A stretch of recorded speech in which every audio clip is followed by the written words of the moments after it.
These newest documents in the Idaho 4 case pinpointed two different locations to us. Let's get a little closer.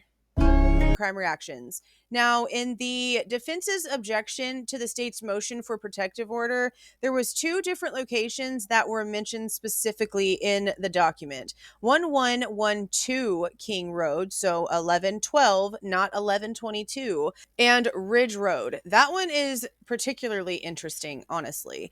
But let's go ahead and take a look at 1112 King Road so that we can get a better idea of maybe why they're now pinpointing those locations. Okay, well, first off, I'm going to show you exactly where in the document these things are listed so that you understand why I want to go over them. It states one area of the investigation had to do with a white sedan seen on a camera located at 1112 King Road, first glimpsed by officers on November 18th of 2020, and that was 5 days after the incident. So I just assumed this was them going over the video footage that they received in their neighborhood canvas that they talked about. Now, this is the camera at 1112 King Road. That is this house right here. Because this right here is 1122 King. It is this house. I'm sure that you guys have already seen this on other channels, but I'm going to do it here too. Okay. Blurred. Okay, blurred out. And they did this obviously recently, and you can tell right here. See, this is 1108, and this is, blurred out or whatever. I'm not really quite sure why this part right here is blurred out. Let me go back and see what that even is, because I was supposed to look at that. So it'd be like this thing right here that's blurred out for some weird reason. And you can't get on it. It doesn't let you. Because it doesn't look like it's the other building. Let me take another look. Yeah, it blurs right whenever this starts. So it would be, I guess, this whole thing. Get rid of this. Yeah. Like this for some reason. Okay, go back to this. But yeah, you can't get down there. But my daughter noticed something. She said, why can you still see part of King Road if they want it blurred out? So if they wanted it blurred out, wouldn't they have covered up all of this? And I started thinking, yeah, maybe. Because it does look like 1112 King Road, which, if for those of you who don't know, let me go ahead and just show you guys the actual house I'm talking about. This one right here. See? And there's King Road right there. So this is it right here. Look how much it says this house is worth. Look at this shit right here. They are out of their damn minds. Out of their minds. But that's the house. That's right here. And these are the only two photos of the outside that they have. So there's nothing like on the back of it or whatever that I can like look at. And now it's all blurred out. But yeah, I did actually find it kind of interesting they didn't blur out all of King Road. Like you can see all of the balcony right here. And it's really just 1112 that's covered up. I thought that was pretty interesting. Now, I went and looked at Ridge, and I thought this was kind of strange. Okay. So, I had comments, not I had comments. I did have comments, but I did see comments on other creators' channels too that said, "Isn't Willenta and Ridge the same thing?" And I was like, "Yeah. I mean, that's possible." Okay. So, you see how like right here it says Willenta, and then Ridge. And I know it says it like right here too. But this is what's strange, because if you go right here, this is blurred out. This house right here is blurred out. And it's Ridge. See, if you go right here to this side of this driveway, it turns back into Willenta. And see, it's like a triangular driveway. And if you go right here, there's Willenta again. So it's literally, Ridge is literally like this person's little roundabout driveway right here. 620 Ridge Road. Blurred out, but in Moscow, Idaho. Blue. It's blocked out too. I just saw a picture of this house. I was just looking at this house with my daughter. Hold on. Ain't no whizzy. You know, damn way. What time is it? 11:42. Look. Ah, I am shooketh. I am shooketh. Guys, I'm telling you. I just looked at this with my kid. Oh. Oh, no, no. I can't show y'all that. I don't do the doxing things, guys. And while I was looking at the house, I did find it shows, public. But I'm not showing all that. I don't do all that. I don't do that. That's not cute. That's not okay. Guys, I'm telling you, I saw this damn house. Me and my kid were literally right here, like looking at this stuff together because she's been interested in the case. I am shook. When it comes to this part of it, the reason we were looking at Ridge Road is because it states right here, precisely how the police came to believe the car was an Elantra is still unknown. A report from an analyst for the FBI dated March 21st of 2023 shows the analyst heavily relying on a video of a car heading in the wrong direction at the wrong time on Ridge Road. And that's really confusing because Ridge Road, and I'm about to show you guys right now, actually. We're doing this like in real time. Like, I'm going to obviously, like, edit out my oohs and my ums and stuff, except for me just now saying my oohs and my ums and stuff. But I'm not going to, this is kind of just like me, like, brainstorming while I'm looking through stuff. And I don't really like to do lives. I'm not really good at, like, actual on-the-spot people-y type things. So if I could still, like, just record my thought process and how I do things and it be more realistic, then that'd be cool. See?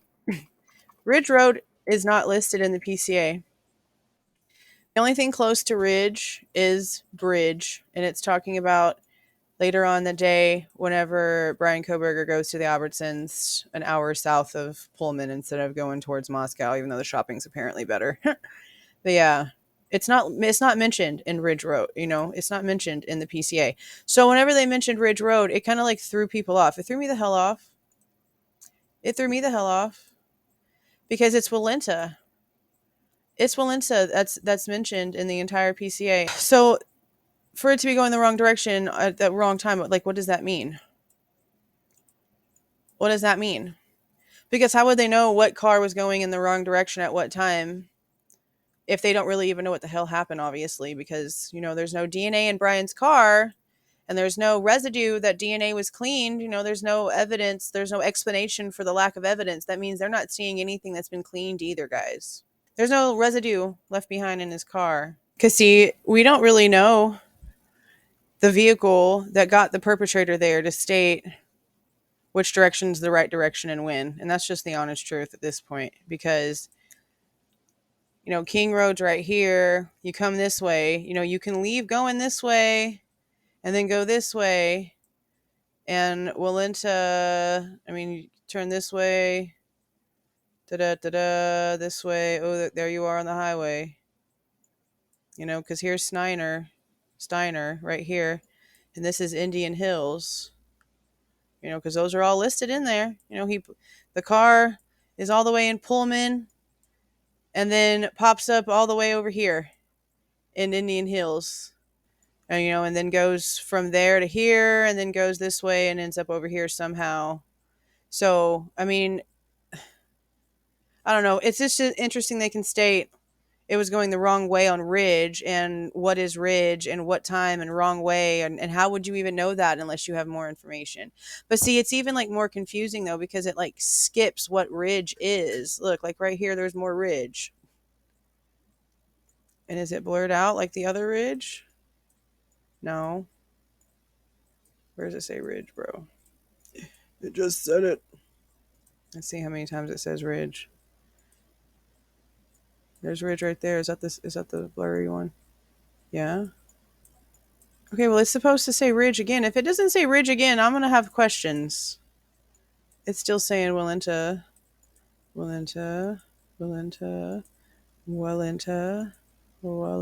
Ridge. Not blurred. Ooh, pretty door. Nice neighborhood. Nothing blurred. Nothing blurred right here. That's cute. Nothing blurred. But it just shows maybe I told my daughter I feel like maybe the defense is using words to cause confusion maybe, which I mean that's kind of their job, but it takes like stepping back from like the shock of like the new information to start kind of like okay, let's level head this out, okay? And at first people were like, okay, no DNA, he could easily have cleaned it out and bought the stuff to clean it out. Well, then my rebuttal to that was buy it. He has access to it. He's a criminology student. He has access to labs that are teaching those things and all those chemicals. But with the way that the defense is stating no explanation for the lack of, it means that they've done testing on things and there isn't anything that would have been left over from cleaners and stuff either, which is interesting.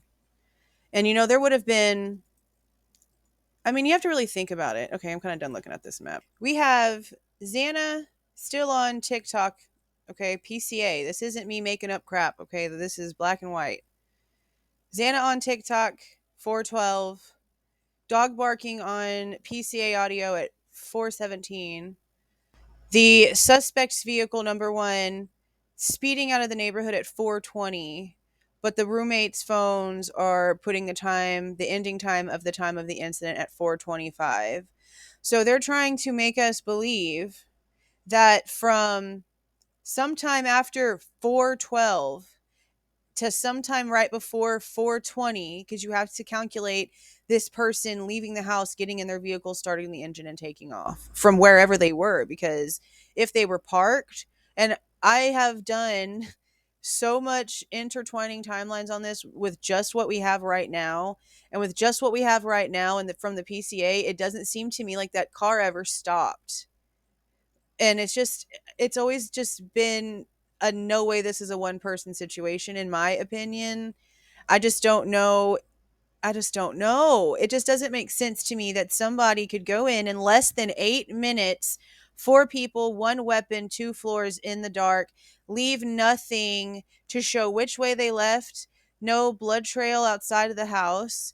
And there's something that happened after the car actually physically left the neighborhood and 4:25 a.m. that the police are accounting for when it comes to the end time of this incident, but we don't know what the hell it is.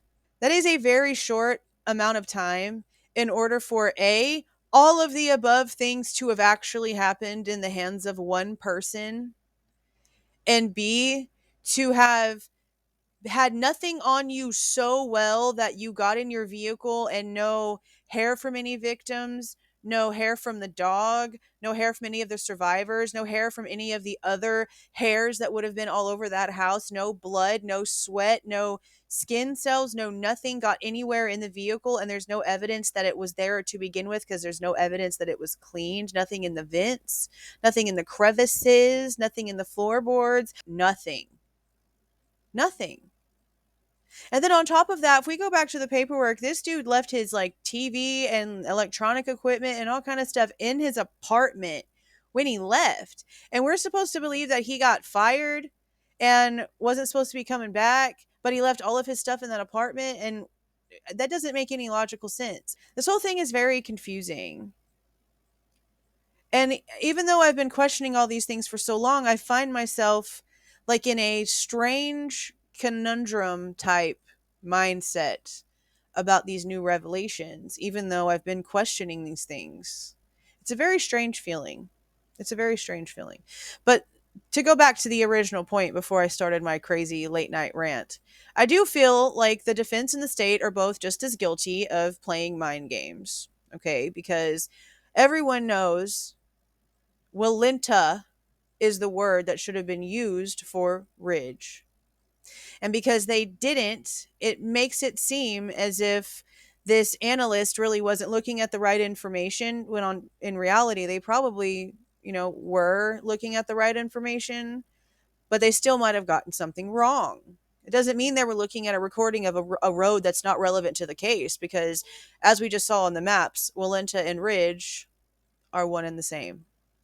And unless there's a reason for that one spot on Ridge to be blurred out, I don't know if that house is associated with anything that any other YouTubers have talked about. I literally have no clue. Now, I know whenever the stuff about Emma Bailey came out, there were some people that went pretty in-depth map-wise about where Emma Bailey lived in correspondence to King Road. I don't know if this 620 Ridge Road is associated with that. I honestly didn't dig too deep into the Emma Bailey thing. I know that they're not good people, but not every person that's a bad person is going to be associated with this situation. There was a statement in the state's documents that was dropped about a week ago that stated that the strength of Bryan's guilt leans on this sheath DNA. That tells me that that's really all they have. And this information coming out from the defense is just kind of more proof of that. This is going to be interesting to see what happens on Tuesday. But I want your guys' opinions on this little map time, and why do you guys think that all of a sudden these places are blurred out on Google Maps, and we have differences of addresses being pinpointed to us now by the defense? It is interesting. See y'all.